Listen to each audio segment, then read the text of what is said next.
Hello, my name is Owen Van Kyken. This is Tyler Weatherall, and we are both doctors from Michigan, and we're here to talk to you about trisomy X, also known as triple X syndrome. Background information on trisomy X is there's symptoms to it, there's an extra X which is added to you, and it only affects females.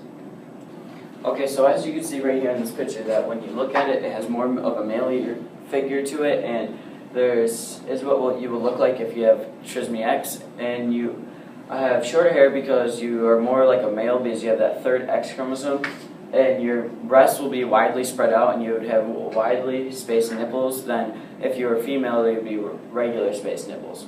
And so as you look at this, it has many different features than a female regular body would.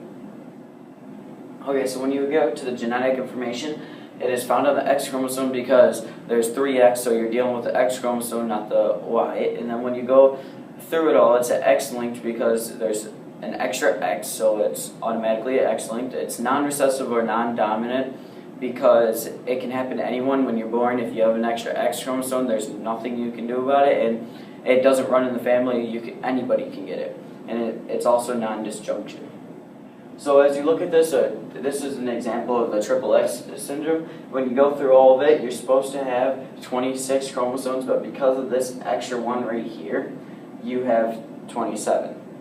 And then when you go through all of it, it goes pair, pair, pair. You get to the very last one, there's 3.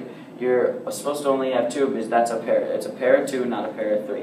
So this is what your chromosomes would look like if you were an extra X chromosome.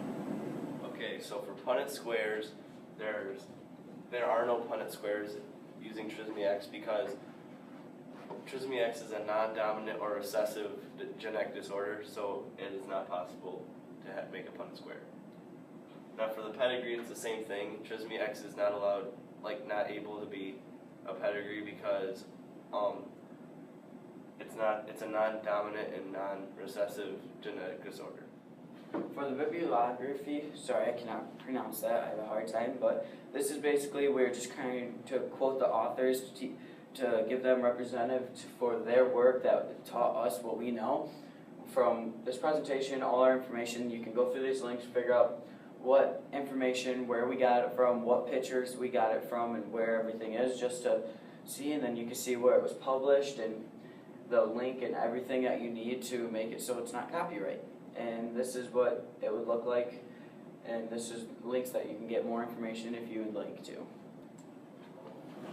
In conclusion, we would like to recap everything we did. We talked about background information, everything that we would be talking about.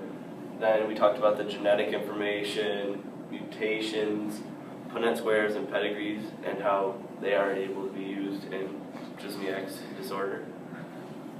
Again, I'd like to thank you for listening to and watching our presentation about trisomy X, or as it's called in the medical world, triple X syndrome.